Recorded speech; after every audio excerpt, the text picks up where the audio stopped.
let's talk about the deal first and what it is and what it pertains and how it got done. Because Dark Brandon might have done some gay sex for it with Joe Manchin. I'm not saying that they did that, but like they both got COVID at the same time, which is very suspicious.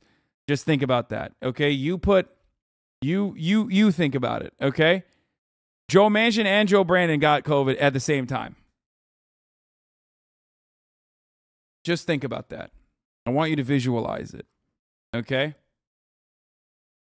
No, you should think about it. Anyway, let's continue. In Washington on a bill that could affect Americans for generations.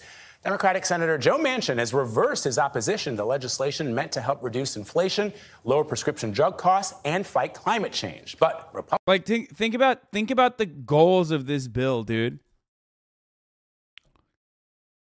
Think about the goals of this bill. Like, think about what Republicans are mad at. Republicans oppose the measure, and its passage is not guaranteed.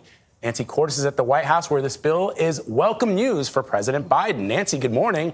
What's on the line here?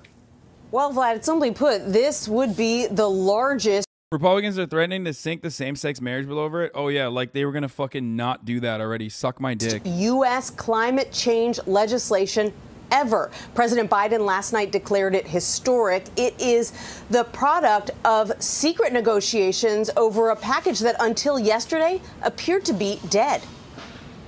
2 weeks after walking away from a climate deal, West Virginia Democrat Joe Manchin embraced one last night with a compromise dubbed the Inflation Reduction Act of 2022. By the way, it's the funniest concept, the Inflation Reduction Act of 2022. Piece about $370 billion worth of clean energy tax. Like even when Manchin is like, all right, fuck it, like I'll concede to a good bill. He's like, it has to literally feature. Let's continue. Incentives and grants, including $7,500 tax credits for many Americans who buy electric cars. The bill would also. IRA, by the way, all I'm going to say about that, okay, look, there are no coincidences. Trust the fucking plan, okay? Trust the fucking plan, dude.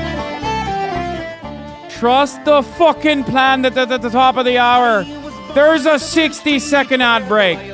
And Dark Brandon will rise up with the Inflation Reduction Act of 2022. Ladies and gentlemen, boys, girls, and NBs. At the top of the hour, every hour, there's a 60-second ad break. And if you no longer want to see those ads, all you need to do is subscribe for $5 or for free. With a Twitch Prime, that is. Dark Brandon rises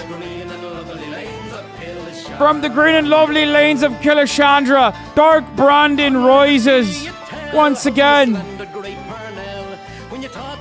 Dark Brandon will rain blood upon the English.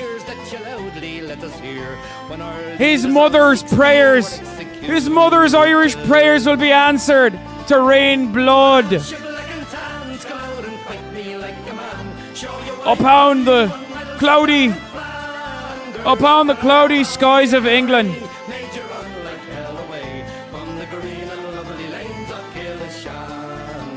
But also, Healy 1920, thank you for the 20 gifted subs, allowing 20 people to no longer see the ads, because at the top of the hour there's a 60-second ad break, and if you no longer want to see those ads, all you need to do is subscribe for $5 or for fucking free with the Twitch Prime. Here's the 1 minute ad break now. That's right. In honor of Dark Brandon, maintaining his Irish roots, we're bringing back this old school ad segue for one day and one day only.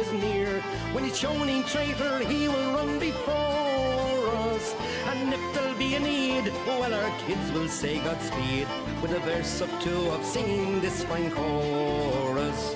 Come out, shake like and tans, come out and fight me like a man. Show your wife how you won medals down in Flanders. Tell her how the IRA made you all like hell away from the green and lovely lanes of Kilishandra.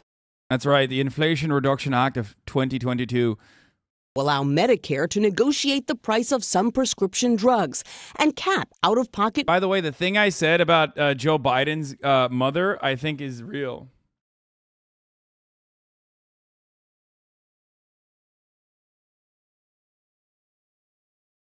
Here.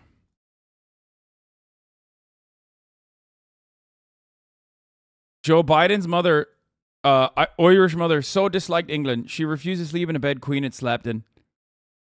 Okay?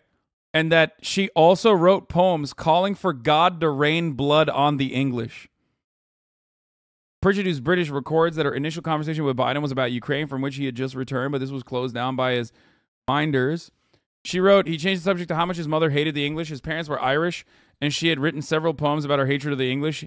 He went off to find them and returned with hundreds of poems describing how God must smite the English and rain blood on our heads. He also recalled that his mother, Catherine Finnegan, known as Jean, visited the UK and spent a night in a hotel where she was told the Queen had once stayed. She was so appalled that she slept on the floor all night, rather than risk sleeping on a bed that the Queen had slept on, Pritchard wrote. By the way, obviously the Queen's not sleeping on a fucking regular bed. Anyway. Biden's strong Irish roots and a sense of identity have never been a secret. Soon after his nomination as Democratic presidential contender, he was accosted by a BBC reporter, Nick Bryant, requesting a quick word for the BBC as a Democrat veteran passed through a crowded room. The BBC, Biden responded before adding with a smile, I'm Irish. Biden's mother died in 2010 and has been widely regarded as an important influence in his life, living with her son after her husband died in 2002. Most accounts explain her importance to his moral values, Catholicism, and belief in family. At her funeral, he said his mother had taught the family never be intimidated by power, wealth, or station, that we did not have to accept social convention. Anyway, you played this like 4 times a stream back in the day. It was glorious. Yeah.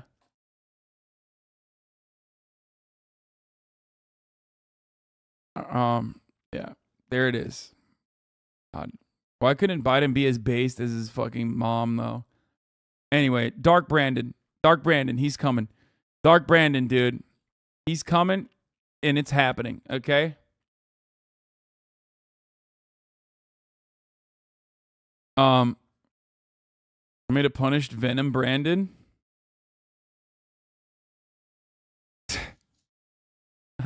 So dumb.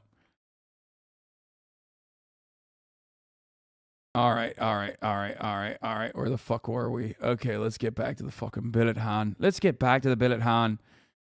So this bill is going to allow Medicare to negotiate price of prescription drugs. Remember, this is a point of contention, even for Democrats. What you are failing to recognize is not Joe Manchin that's the singular spoiler of bills like this. There are plenty of fucking pharmaceutical lobby-backed Democratic candidates that will also most likely try to tank this shit, okay? Not even just Kirsten Sinema. Look to senators from New Jersey. Look to Mr. Menendez, okay? One of the worst pieces of shit on the fucking planet, all right?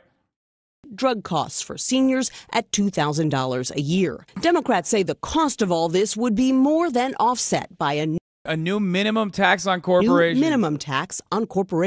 This is a bill that truly is about fighting inflation, bringing down costs for families, and putting the country on a sounder economic footing. And the motion to concur with an amendment is agreed to. The surprise deal was announced just hours after the... Wait, so let's say Sinema and Manchin both were like, yeah, let's do this. There would be another Dem who'd get in the way. Hello? Guys, how many times have I fucking described to you the concept of rotating villain? How many times have I described to you the concept of a rotating villain? Oh, God. Oh, by visibility incoming. Trigger warning, by visibility incoming directly to your face. Senator Sinema. I like those colors. Thank you. Do you back this deal? Are you comfortable with the tax increases? Excuse us, guys. Have you spoken to the president about? Dude, words cannot describe how much I despise this person, by the way. I just like, I hate her so much. I hate her so much, dude. Honestly, Dark Brandon, please, this is Brandon 2. He is a clone. Start fighting these motherfuckers. Please, just start Start fighting them, like physically, okay? You're not frustrated that you weren't a part of the negotiation? Do you have a timeline for reviewing the tax? Can you believe it gets passed by next week? Can I please get in the car? Thank you guys. As we said, she doesn't have comments. Senator Sinema. I like those colors. Thank you. Do you back this deal? I like those colors. Shut the fuck up! Can't wait for the DCCC to put more money into her campaign than Cuellar next year. Yeah. We need to start platforming Buy Original on social media to deal with this. No, it's just like, dude, she is so bad. She is so fucking awful, dude. I hate her.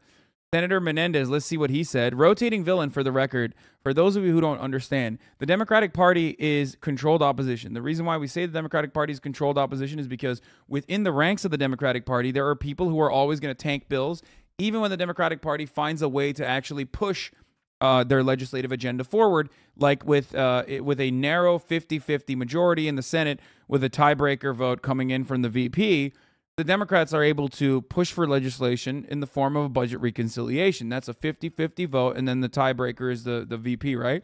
So that is an incredibly narrow Senate majority, so one person or two people can fucking break it. But there was a time and place when the Democrats had a filibuster-proof majority, so they didn't even need the fucking budget reconciliation, right? And back then, they still had a villain that was Joe Lieberman or other Democrats that played the role of the villain that would tank the Democratic Party's legislative agenda from the supposed liberal left, okay? Senator Menendez says there are issues with Schumer and Manchin's reconciliation deal that should be addressed, namely lifting the SALT cap. New Jersey is a state where SALT provisions are huge. And Bob Menendez is going to do everything he can to fuck this up, okay? There are plenty of other people in the Democratic Party that also probably have a say in this matter that don't like that, partially because they don't like the Medicare negotiations provision, okay? So just get excited for that to happen, okay?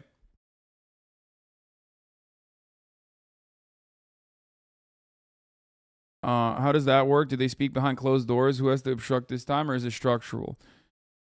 No, they will openly fucking do it. They will openly do it. Okay. Assault deduction is itemized deductions for taxpayers. Okay.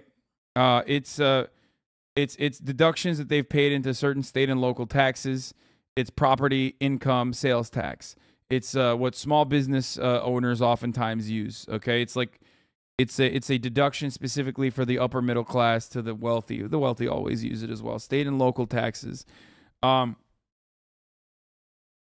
If you cap it, that means you can't. You're capping deductions that people make. Okay.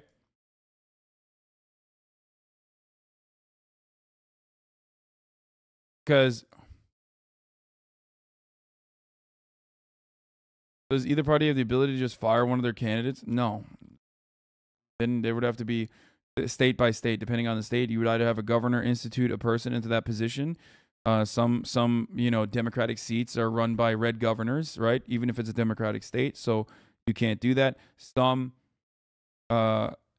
have immediate re-elections. Like it was just that process is super complicated. So yeah, I don't think their group already forewarned they would torpedo any deal that didn't include that. Taxpayers who itemize deductions can deduct what they've paid in certain state and local taxes. This SALT deduction includes property, income, and sales taxes. Okay? More specifically, anyone who itemizes can deduct property taxes, but must choose between deducting their income taxes and sales taxes. Most choose to deduct their income taxes because those payments generally exceed sales tax payments. Residents of states with high income taxes, California, New York, New Jersey, and Maryland, to name a few, generally opt to deduct their state and local income taxes if they itemize. Residents of states with high sales taxes, Louisiana, Texas, and others, and low or non-existent income taxes generally opt to deduct their sales taxes if they itemize. However, property taxes and income taxes, not sales taxes, are the primary drivers of the SALT deduction. Do you have any idea of stuff to hate watch with Crowder and Shapiro on break? Wait, are they on break? Why are they on break?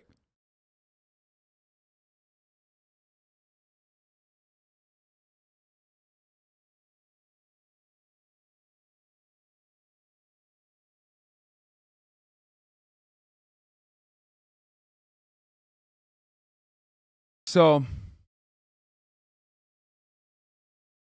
would it be bad optics or whatever in an election year if someone votes against a bill called inflation relief?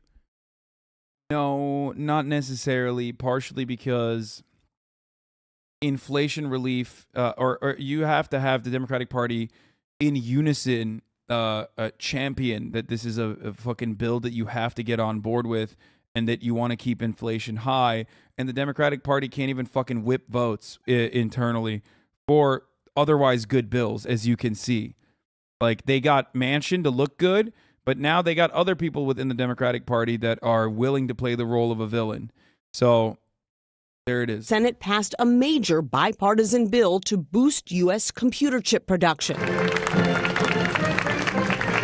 It all comes amid an otherwise gloomy week of economic news, with consumer confidence down for a third straight month in the face of record inflation. Most families were paying less than $2 a gallon at the pump just 2 years ago. These are not normal times. Yesterday, the Fed hiked short-term interest rates another 0.75 of a point in a bid to bring prices back down as customers and business owners struggle. We're not buying anything extra. We haven't talked about this enough. Is a joke. Of course, we've talked about this nonstop. But at this point, you understand what like the normal market conditions and how inflation is created within normal market conditions, if there is such a thing, right? You get it, right? You understand it, I think, right? At this point, companies look at the asset bubble that we're in during COVID. There's not a lot of movement, not a lot of activity. All of a sudden, once like some of the supply chain problems are lifted, or rather some of the COVID restrictions are lifted, people that weren't able to spend money on anything are able to spend money on shit.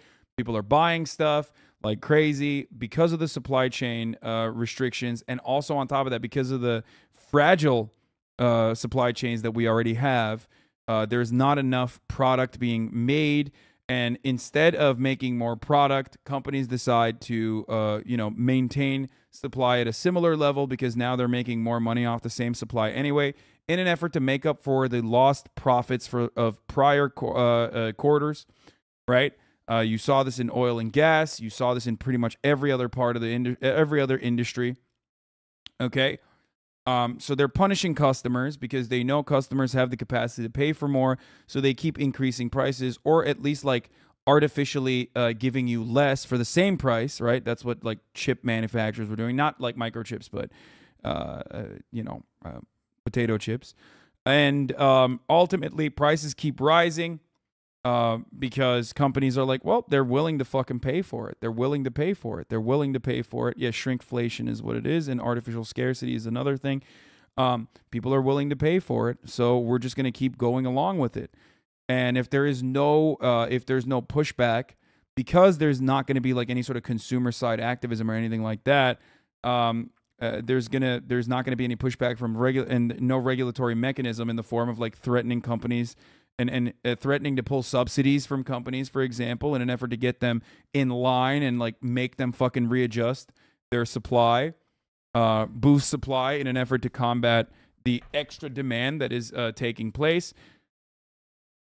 Doing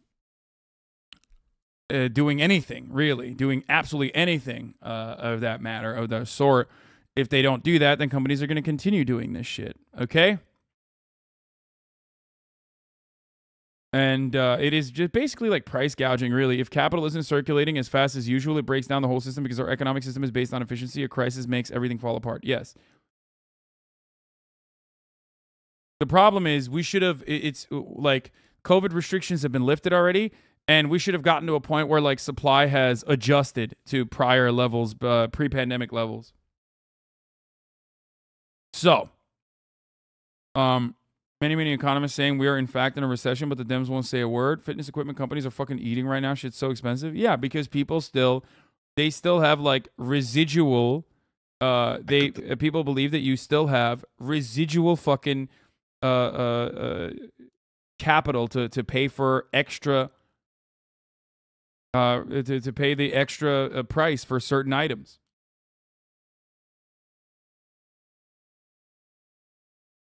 Now, The Fed is a one-trick pony, as I've described time and time again. They only have one fucking mechanism of trying to combat inflation, even though there are numerous mechanisms to combat inflation, because inflation just means the cost of goods is going up, okay?